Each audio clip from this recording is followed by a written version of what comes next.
Bom dia, irmãos. Paz seja convosco. Dando continuidade aos nossos estudos aqui em 2 Coríntios, agora no capítulo 7. Vemos aqui logo no seu começo, no versículo 1, resumidamente, uma exortação assim, de grande alcance por aquilo que devemos entender do Evangelho. Diz assim: tendo tais promessas, purificando toda impureza, aperfeiçoando nossa santidade no temor de Deus.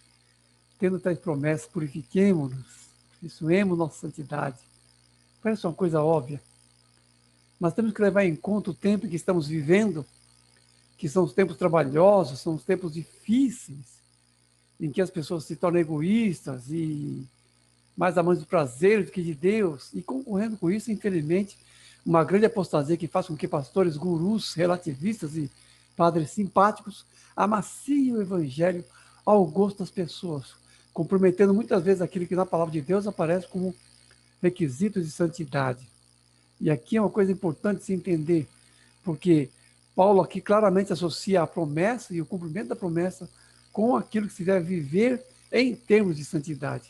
Então, se vocês já ouviram, foram ensinados sobre promessas incondicionais, sobre alianças incondicionais, esqueçam. Na palavra de Deus não existe tal coisa. Todas as promessas são condicionais e são condicionadas pela obediência. Inclusive, as promessas não se cumprem se não houver obediência e vida com Deus. É absurda essa cisão que fazem entre as promessas e a trajetória na qual ela é imbuída em santidade, na qual ela é embasada em uma vida de obediência a Deus. Hebreus 11 é muito claro quanto a isso. Aquela galeria dos exemplos de fé que sabem conjugar a promessa com a própria trajetória em Deus. Porque o conjunto da vida espiritual é o conjunto que conjuga a promessa como horizonte mais amplo com os requisitos de santidade enquanto caminhamos em sua direção. O composto total da trajetória de fé sempre foi e sempre será isso: promessa e trajetória compondo uma vida de santidade em Deus. E aqui diz ainda, aperfeiçoando nossa santificação, não é isso? Aperfeiçoando a santidade no temor de Deus, inclusive com avanços em aperfeiçoamento da santidade. E aqui, quando fala de aperfeiçoamento, nós temos que fazer uma diferenciação entre aquilo que a Bíblia fala que é santificação e aquilo que é muitas vezes popular na igreja. Porque na igreja o que é santificação? Ato ou efeito de não fazer coisa errada. Muitas vezes na igreja santificação é cabelo comprido, saia, não ouvir música do mundo, não assistir futebol, não ir na praia, e outras bobagens desse tipo. Na palavra de Deus, santificação é crescimento no caráter e tem relação com os frutos do Espírito, mais do que com proibições, com regrinhas. Então, nós temos que entender a santificação como parte daquele padrão dinâmico de crescimento, na qual crescemos, e não aquela coisa estática e fria, que é uma coisa do legalismo. Então, nós temos que nos aperfeiçoar, nos santificar nesse sentido. Não apenas no sentido assim, do entendimento das promessas de Deus como nosso horizonte, mas também no sentido de que temos uma trajetória proposta nisso. E que nessa trajetória proposta, a nossa santificação tem que sempre se aperfeiçoar em tudo aquilo que deve e pode se aperfeiçoar. Inclusive, na nossa compreensão do que seja a santificação. Depois, continuando aqui no versículo 2 e 4, resumidamente, diz assim: acolhei-nos em vosso coração. Já vos tenho dito que estáis em nosso coração para juntos morrermos e vivermos. Grande é a minha franqueza para convosco, e muito me glorio por vossa causa. Muito me glorio por vossa causa. Acolhei-nos em vosso coração. É a continuação daquela exortação de Paulo, onde ele diz que o seu coração está alargado para os corintianos, né? Mas ele pede assim um correspondente por parte deles, acolher-nos nosso coração. Por quê? Porque a nossa aliança no Senhor implica nisso, em que nos abriguemos uns aos outros nos corações, em todo o afeto, em todo o amor, em toda a graça. Implica nisso a reciprocidade de acolhimento mútuo. Esse é o aspecto nivelador da comunhão, o acolhimento mútuo. Temos comunhão uns com os outros na medida em que acolhemos o irmão em nosso coração, no amor de Deus. Para juntos vivermos e morrermos. Mais uma coisa, aliança. Aliança no Senhor e aliança com os irmãos.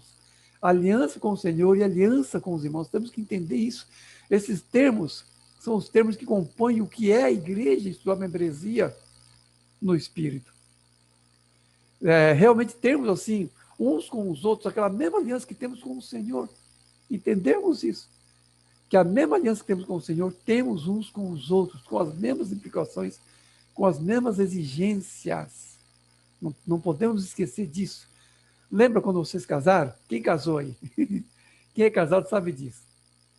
Diante do padre ou do pastor, juramos permanecer com nossas esposas até que a morte nos separe. Ou seja, estamos com nossas esposas para junto morrermos e vivermos. E é nesse mesmo nível que estamos com nossos irmãos, para junto morrermos e vivermos.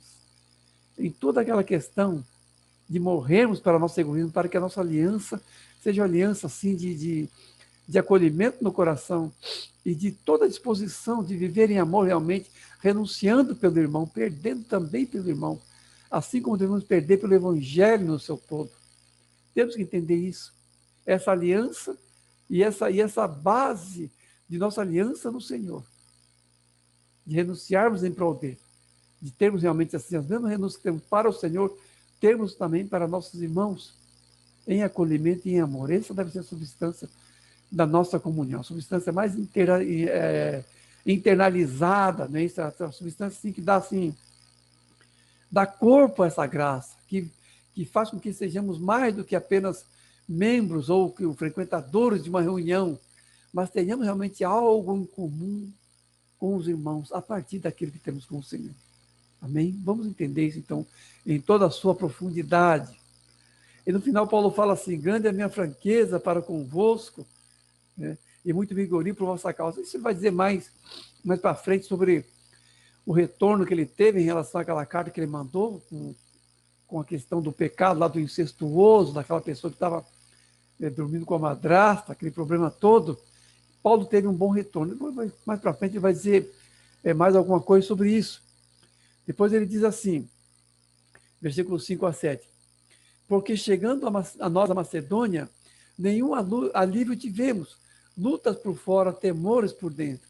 Porém, Deus nos consolou com a chegada de Tito, referindo-nos o vosso zelo, aumentando o meu regozijo. Isso, versículo 5 a 7, resumidamente. Quando chegamos a Macedônia, nenhum alívio tivemos, temores por fora, lutas por fora, temores por dentro. Lutas por fora, temores por dentro. Uma frente dupla de batalha nessa andança de Paulo, nessa trajetória de Paulo. As lutas por fora foram o quê? As oposições ao evangelho, aquele problema todo que ele teve em vários lugares. E a preocupação com as igrejas são os temores por dentro. Então, Paulo não tinha alívio quanto a isso. Ele tanto tinha opositores, pessoas que se levantavam contra ele, levavam à prisão, a açoites, a tumultos, muitas vezes, a agressões físicas. Esses eram as lutas por fora. E os temores por dentro, a preocupação com as igrejas, o que estava acontecendo lá, o pecado, as heresias. Isso doía na alma de Paulo, né? Ele era um pai amoroso, né? Que se preocupava com seus filhos. Então, isso era difícil, por vezes, era difícil para ele, mas ele entendia isso como o composto do evangelho e a exigência de seu ministério, o fardo que ele tinha que carregar no Senhor. Isso era muito claro para ele, deve também ser claro para todo ministro do evangelho, para todo aquele que está engajado no evangelho, né? Lutas por fora e temores por dentro, como parte integrante de sua trajetória no Senhor, enquanto dispenseiro dos mistérios de Deus. Isso tem que estar muito claro para aquele que é chamado. Mas há também boas notícias, o consolo de Tito, as boas notícias que Tito trouxe a Paulo. E é importante entender uma coisa: Tito aqui é um tipo assim, também semelhante à casa de Estéfanas, a Fortunato, a Caico, que são pessoas assim que ajudam muito a Paulo, trazem consolo a Paulo, trazem ânimo, trazem boas notícias, pessoas assim que cooperam com o evangelho, pessoas muito abençoadas realmente. Paulo diz em outra passagem que Tito é companheiro fiel, né? Companheiro fiel e cooperador. A carta de Tito, por exemplo, Tito tem autoridade e comissionamento de Paulo organizar a igreja, estabelecer presbíteros. Então, Tito é aquela pessoa que sela a paz entre os irmãos, que está ali no meio, agindo assim, trazendo muitas vezes reconciliação, trazendo o conselho, trazendo a graça no meio dos irmãos. Pessoas dessas precisamos muito, pessoas do tipo de Tito, precisamos muito na igreja. Críticos e descontentes já temos de sobra. Precisamos de pessoas assim que realmente fazem o meio de campo, como se diz, né? Que cooperam com a liderança, cooperam com o pastor, assim, levando a concórdia, a amizade, o amor entre os irmãos. Também precisamos de pessoas assim, que Deus assim, levante mais Titos, mais Fortunatos, Acaicos e Estéfanos no nosso meio. Depois aqui no versículo 8 a 11, né, continuando, diz assim: porquanto, ainda que vos tenha contristado, não me arrependo, porque a tristeza, segundo Deus, produz arrependimento para a salvação. Mas a tristeza do mundo produz morte. Porque quanto cuidado não produziu isso mesmo em vós, que segundo Deus foste contristado. A tristeza segundo o mundo, a tristeza segundo Deus. O que nos entristece? O que nos entristece? Se fôssemos fazer assim um balanço de nossas tristezas, quantas coisas que nos entristecem e que têm relação com o Evangelho?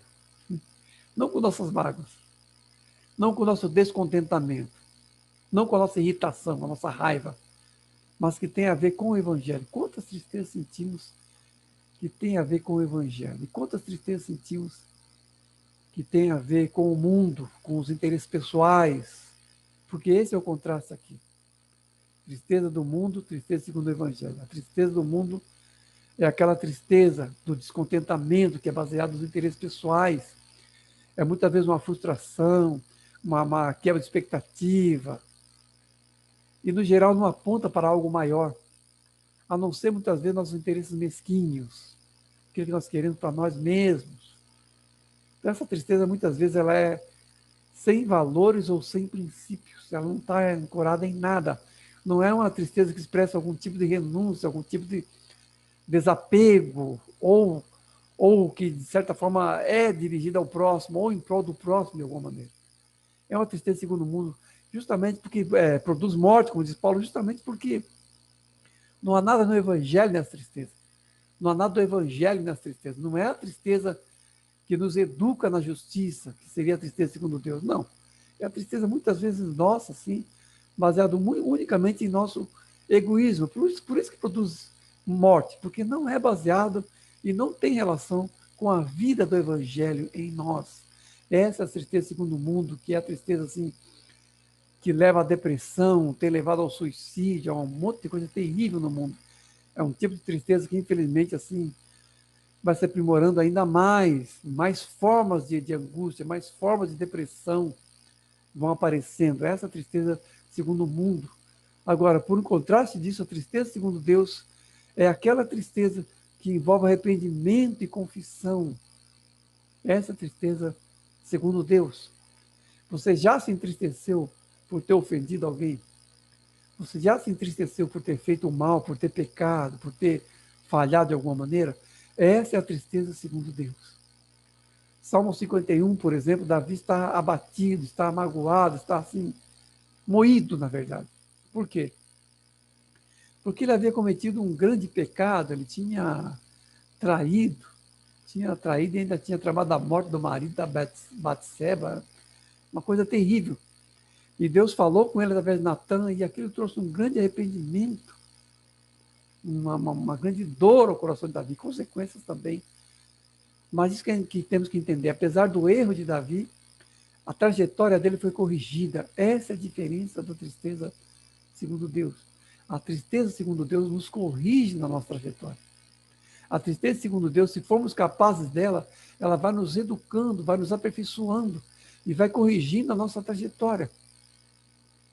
E nessa correção vamos nos identificando cada vez mais com o Espírito, porque passaremos a ser capazes de nos entristecer, não mais conosco mesmo, mas com aquelas coisas que entristecem o Espírito de Deus e que entristecem o coração de Deus. Poderemos, assim, sermos capazes de profeticamente sentir as dores do Espírito com relação aos pecados do mundo, os pecados da igreja, muitas vezes. Essa tristeza, segundo Deus, nós crescemos com ela e devemos ser capazes de senti-la, para que ela cresça cada vez mais em nós, para que a nossa tristeza seja cada vez mais parecida com a tristeza de Deus, com a tristeza do Espírito. Tá? Terminando o versículo 12 a 16, diz assim: portanto, foi por isso que nos sentimos confortados, pelo contentamento de Tito, cujo espírito foi recriado por vós, lembrando-se da obediência de todos vós, de como recebeste com temor e tremor. Alegro-me porque em tudo posso confiar em vós. Alegro-me porque em tudo posso confiar em vós. Palavra final aqui de Paulo. Contentamento de Tito. Agora retomando o que estava lá no versículo 2 a 4, retomando aquela parte do contentamento de Paulo, que Paulo fala que, né, glorio-me de vós. Aqui ele retoma essa parte falando da missão de Tito, e aqui ele diz que o contentamento de Tito era o contentamento pelo progresso do evangelho, era o mesmo tipo de contentamento que Paulo sentia. Tito esteve entre eles, fez aquela obra maravilhosa de reconciliação, de conselho, de administração, e percebeu, para a alegria dele mesmo, de Tito, depois de Paulo, que a consciência dos coríntios deram uma boa resposta àquela demonstração em relação ao pecado. Então Paulo ficou muito contente com isso, porque a consciência dos coríntios estava segundo o evangelho com relação ao pecado que havia ali, daquele rapaz incestuoso. Então isso contentou a Tito. O arrependimento, houve conserto, é isso? E Tito dá esse retorno a Paulo, e Paulo fica contente com isso. E Paulo, nessa alegria, ele diz algo muito interessante. Ele diz assim que se alegra de poder confiar nos corintianos. Se alegra de poder confiar nos corintianos. Por quê? Porque ele percebe que neles está havendo eco de todo aquele retorno, né? De todo daquele trabalho de Paulo de discipulado e de ensino que ele está exercendo entre eles. Porque a consciência deles está sendo formada nos coríntios. E essa consciência, e essa resposta dele vem como expressão de fidelidade. Fidelidade à palavra, fidelidade ao que foi depositado neles do Evangelho, né? como ensino e como discipulado por parte de Paulo. Então, a fidelidade deles é a expressão do contentamento de Paulo. Paulo se alegra porque pode confiar neles, sabendo que eles são fiéis, sabendo que eles são dignos dessa confiança. Que o Senhor possa realmente confiar em nós também, e temos de nós todas as nossas respostas de fidelidade. Porque o que é ser fiel? O que é ser fiel? Né? O que é ser fiel? É ser infalível? Davi era um homem segundo Deus, ele era infalível? Nós acabamos de falar que ele pisou na bola, que ele cometeu aquele pecado, mas ele é chamado e conhecido na Bíblia como homem segundo o coração de Deus. Mas ele não foi perfeito, Davi não foi perfeito, assim como Abraão, assim como Isaac. Aqui e ali podemos perceber as falhas desses homens de Deus. Mas eles foram fiéis, não é que eles foram perfeitos, eles foram fiéis. Né? E, da parte deles, a fidelidade é a memória deixada por eles. A boa memória que temos desses homens é baseada na sua fidelidade e não em seus erros, e não em seus tropeços. Nós temos que entender isso. O pecado entristece o coração de Deus. Isso nós não podemos esquecer. Não é questão de acomodar também. O pecado entristece o coração de Deus. Isso nós devemos saber. Agora, nós devemos o quê? Viver em fidelidade tanto quanto nossa fraqueza nos permite, para que o Senhor também possa confiar em nós, possa contar conosco para o seu reino, para a marcha do seu reino nesse mundo. Então nós temos realmente que ser essas pessoas fiéis, que o Senhor assim possa confiar em nós apesar de nossos erros, porque nós temos aqui o exemplo de Davi, que tem essa boa memória. Davi, homem segundo o coração de Deus, é assim que lembramos dele. Nós não lembramos Davi assim, Davi adúltero com Batseba, não é isso? Nós lembramos principalmente de Davi por causa disso. Até hoje Israel, ele é a referência do reinado de Jesus. O reinado de Cristo tem como base profética o reinado de Davi, a profecia. Até hoje a bandeira de Israel tem aquela estrela de Davi, né? aquela estrela que, né, não tem nada a ver com Davi, é um símbolo cabalista, não cultista. Mas que seja, de qualquer maneira, Davi é a referência maior. E Davi foi fiel. Davi foi fiel e pôde fazer a obra de Deus apesar de suas fraquezas. Que o Senhor encontre, então, em nós esse coração fiel, que Ele possa confiar em nós, a Sua palavra, e que em toda a nossa trajetória possa cumprir o propósito de Deus em nós e através de nós, por nossa fidelidade a Ele. Amém? Deus abençoe os irmãos.